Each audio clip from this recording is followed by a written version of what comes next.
Primeira carta de Paulo a Timóteo, capítulo 6, versículos 6 e 7, diz assim: De fato, a piedade com contentamento é grande fonte de lucro, pois nada trouxemos para este mundo e dele nada podemos levar.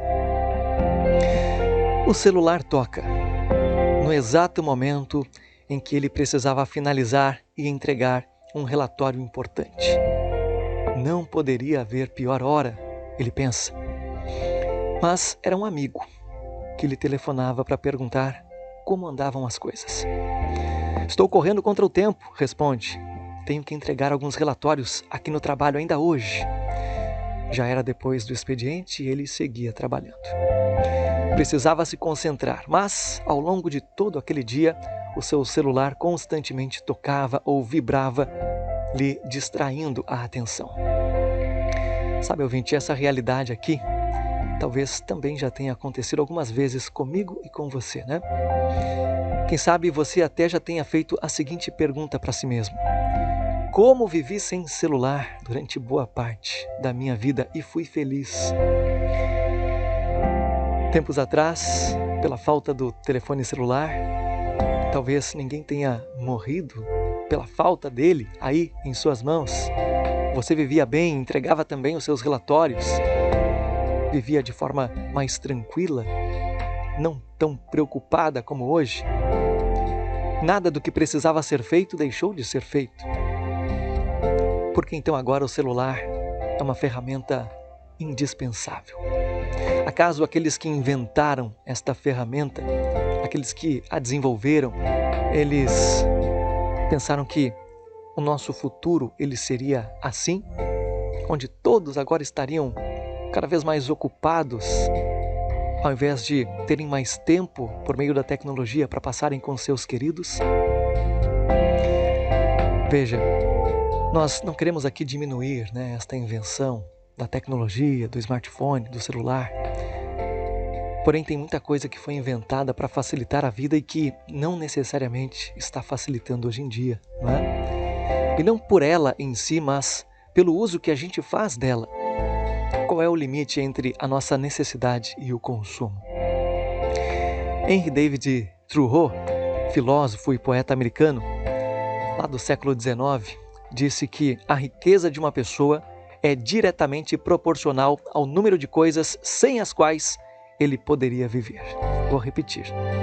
A riqueza de uma pessoa é diretamente proporcional ao número de coisas sem as quais poderia viver. A cultura de consumo, esta cultura que nós vivemos, no entanto, nos faz sentir infelizes porque a gente não tem tudo aquilo que o nosso desejo ou a propaganda querem nos fazer ter. Como consequência, muitas vezes a gente acaba fazendo com que os nossos dias eles não sejam dias de contentamento. A gente acaba não se satisfazendo com nada, sempre querendo aquilo que foi inventado de novo, que nós ainda não temos, o último lançamento do mercado. Certa vez alguém disse: muitos sabem o preço de tudo, entretanto não sabem o valor de nada. Muitos sabem o preço de tudo, não sabem, entretanto, o valor de nada.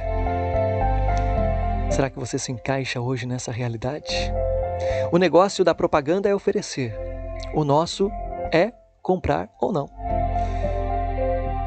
E quando a gente quer comprar tudo ao mesmo tempo, quando a gente quer ter sempre o último modelo, o último lançamento, quem sabe a gente pode chegar à conclusão de que ganha pouco, de que precisa ganhar mais, trabalhar mais, se ocupar mais. E assim a gente fica insatisfeito e infeliz. Conta-se que, certa vez, um camponês viu chegar um vizinho à sua redondeza, ali na sua rua. E esse vizinho começou a descarregar um monte de aparelhos domésticos, dos mais avançados e tecnológicos possíveis. Então ele se dirigiu ao vizinho e lhe disse: olá, vizinho, se necessitares de algo, avisa-me. Eu vou lhe ensinar como se vive sem tudo isso.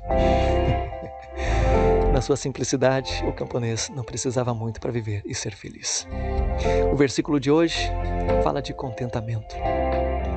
Lá no original grego, a palavra utilizada foi autarkeia, que significa ser feliz com aquilo que se tem, desfrutando ao máximo aquilo que se possui. Então não esqueça do conselho de Paulo.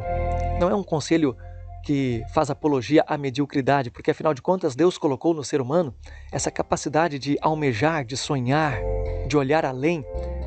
Porém, à medida que a gente avança, a gente precisa ser agradecido e feliz a Deus por aquilo que tem, e não triste pelo que não alcançou.